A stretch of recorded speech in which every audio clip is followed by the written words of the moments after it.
प्यारे मित्रों, नमस्कार। साथियों, आज के इस वीडियो में हम भारतेंदु हरिश्चंद्र जी के द्वारा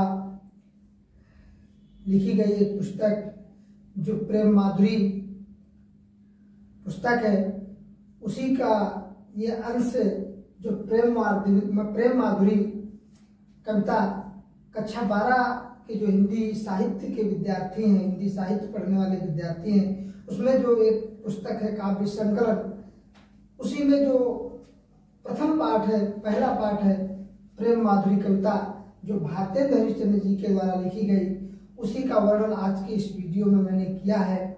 वीडियो में मैं कर रहा हूँ और बड़े ही सुंदर मनोभावों से, बड़े ही सुंदर ढंग से भारतेंदु जी ने इस प्रेम माधुरी कविता को जो है सवैया छंद के माध्यम से प्रस्तुत किया है। इस कविता में एक जो पत्नी है अपने मन की व्यथा को, अपने प्रेम की पीड़ा को, यानी जो एक पत्नी है जिसका पति परदेश जा रहा है और वो अपनी जो विरह वेदना है, यानी अपने पति को वो किस प्रकार से वो रोके, परदेश ना जाने के लिए कहे, इसी का वर्णन भारतेंदु जी ने इस सवैया छंद के माध्यम से किया है। बड़ा ही सुंदर भावपूर्ण वर्णन भारतेंदु जी ने इस प्रेम माधुरी कविता शीर्षक में जो है सवैया छंद के माध्यम से किया है। आइए हम सब देखते हैं क्या है इसका भाव।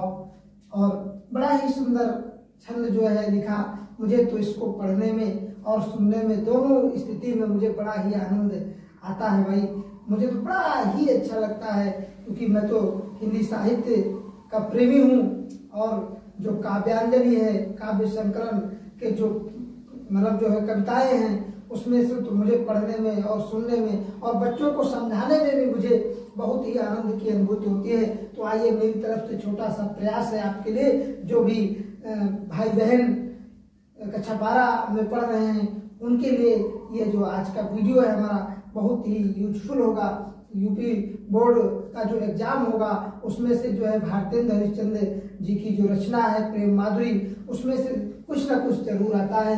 तो चलिए देर न करते हुए शुरुआत करते हैं। और सबसे पहले लिखा है सवैया छंद के माध्यम से, क्या है कि रोका ही जो तो या मंगल होए, रोका ही जो तो या मंगल होए, और प्रेम नस जो कहे पिए जाइए।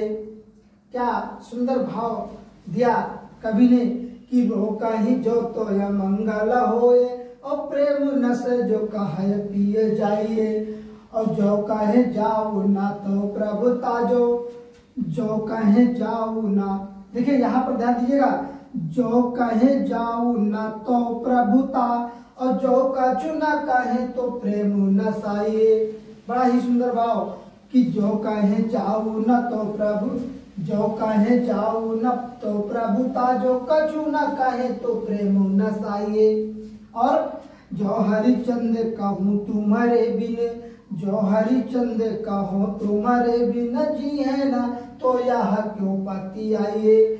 और पासो पायन समय तुम्हारे, हम का कहे आप हमें समझाइए। तासो पायन समय तुम्हारे, हम का कहे आप हमें समझाइए।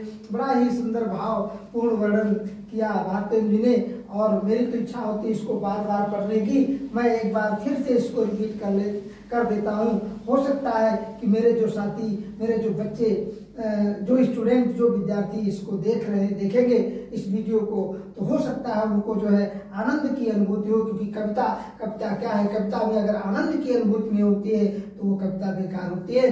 तो एक बार मैं फिर से इसको रिपीट करता हूँ, क्या कि रोका ही जो तो या मंगल होए, रोका ही जो तो या मंगल होए, और प्रेम नस जो कहे पिए जाइए। रोका ही जो तो या मंगल होए, और प्रेम नस जो कहे पिए जाइए। जो कहे जाऊ न तो प्रभुता, जो कछु न कहे तो स्नेह नसाए। जो कहे जाऊ न तो प्रभुता, जो कछु न कहे तो स्नेह नसाए। और जो हरिचंद्र कहूँ तुम्हारे बिन जी है न, तो यह क्यों पछताए।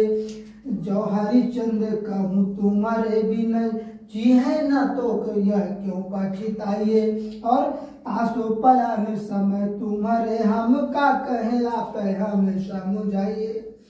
बड़ा ही सुंदर भाव वर्णन किया कि तासो पयान समय तुम्हारे, हम का कहे आप हमें समझाइए। आइए इसका भावार्थ समझते हैं। यहाँ पर जो एक पत्नी है, उसका पति परदेश जा रहा है, और परदेश जाते समय एक पत्नी अपने प्रियतम को, अपने पति को अगर वो टोक देती है, जाने के लिए मना कर देती है, तो उसको ये अंदेशा हो रहा है, अपने हृदय से वो सोच रही है कि ये तो अमंगल होगा। जैसे कि ये समाज में प्रथा है कि किसी को कोई अगर कहीं जा रहा हो और उसको रोक दिया जाता है, तो ये टोकने जैसा एक प्रथा, जो रीति है, ये टोकने की जो रीति है, वो यहाँ पर लागू हो जाएगी। तो वो सखी जो है, एक पत्नी जो है, अपने पति को किस प्रकार से रोके, ये जो है इसमें बड़ी ही चतुरता पूर्वक जो है उसका वर्णन भारतेंद्र जी ने किया है। वो पत्नी अपने पति को परदेश जाते हुए रोकने के लिए किस प्रकार से रोके, उसी का वर्णन किया है। कहती है कि रोका ही जाओ तो अमंगल हुए। वो पत्नी कहती है कि यदि मैं अपने प्रियतम को, अपने पति को बाहर जाने से, परदेश जाने से मैं रोकती हूँ, तो क्या होगा। और प्रेम नशे जो काहे पिए जाइए, यानी यदि मैं अपने पति देव को मैं जो है बाहर जाने के लिए रोकती हूँ, तो ये अमंगल होगा, यानी टोकने के बराबर होगा, टोकने जैसा होगा, क्योंकि किसी को जाते हुए रोकना ये टोकने के बराबर है। और कहती है अगर और प्रेम नशे जो काहे पिए जाइए। और कहती है वो पत्नी कि अगर मैं कहती हूँ कि हे पतिदेव तुम चले जाओ, तो क्या होगा, ये प्रेम का नाश होगा, ये प्रेम का नाश होगा, यानी प्रेम खत्म हो जाएगा। और कहती है वो पत्नी क्या कि जो कहे जाऊं ना, अगर वो पत्नी अपने पति देव से कहती है कि ना जाओ, परदेश ना जाओ, तो क्या होगा, तो प्रभुता जो कछु न कहे तो स्नेह नसाइए। अगर वो अपने पति को रोक देती है कि आपको नहीं जाना है परदेश, आप मत जाइए, तो ये प्रभुत्व स्थापित होने के बराबर होगा, यानी उस पर अधिकार जमाने, अधिकार करने के बराबर होगा, यानी अधिकार जैसा प्रतीत होगा।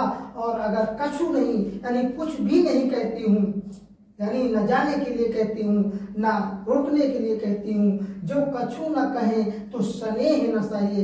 यदि मैं कुछ भी नहीं बोलती हूँ तो स्नेह का नाश हो जाएगा, स्नेह खत्म हो जाएगा। इस प्रकार से वो जो पत्नी है वो विवश है, वो समझ नहीं पा रही कि वो करे तो क्या करे। आगे कहती है कि जो हरिचंद्र कहूँ तुम्हारे बिन, अगर वो पत्नी कहती है कि अगर मैं ये कह देती हूँ कि मैं तुम्हारे बिना जीवित नहीं रह सकती हूँ, जो हरिश्चंद्र कहूँ तुम्हारे बिन जी है ना, जी है ना, यानी अगर वो पत्नी अपने आप में सोचती कि यदि मैं अगर ये कह देती हूँ कि हम तुम्हारे बिना जीवित नहीं रह सकते हैं, तो यह क्यों पति आए, तो उनको ये विश्वास कैसे होगा। और कहती है कि तासो पयान समय तुम्हारे, यानी इस प्रकार से वो जो पत्नी है बड़ी ही चतुरता पूर्वक अपनी बातों को प्रस्तुत कर रही है, अपनी बातों को कह रही है कि इस प्रकार से ये जो है तासो पयान समय तुम्हारे, हम का कहें आप हमें समझाइए। वो पत्नी अपने पति देव से कहती है कि हे पति देव, हे प्रियतम, मेरी समझ में तो कुछ आ नहीं रहा है, मेरे समझ में कुछ आ नहीं रहा है, मैं किस प्रकार से जो है आपको क्या कहूँ, ये आप ही मुझे समझा दीजिए, आप ही मुझे बतला दीजिए, है ना।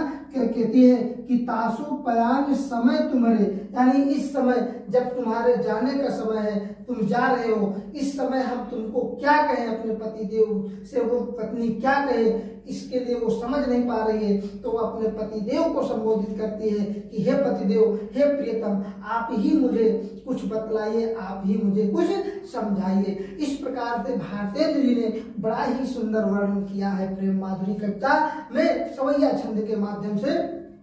तो दोस्तों, अगर आप हमारे चैनल पर नए हैं तो हमारे चैनल को, सॉल्यूशन विद राजेश चैनल को सब्सक्राइब करें, लाइक करें, दोस्तों में शेयर करें, और हमारे द्वारा जो दी गई जानकारी है वो आपको अच्छी लगी या नहीं, इसके लिए हमें कमेंट जरूर करें, और हमारे वीडियो का नोटिफिकेशन सबसे पहले आपको पहुंचे, इसके लिए बेल आइकन को जरूर प्रेस करें, यानी घंटी वाला बटन दबाना ना भूलें। और तब तक के लिए सभी को नमस्कार, मिलते हैं अगले वीडियो में।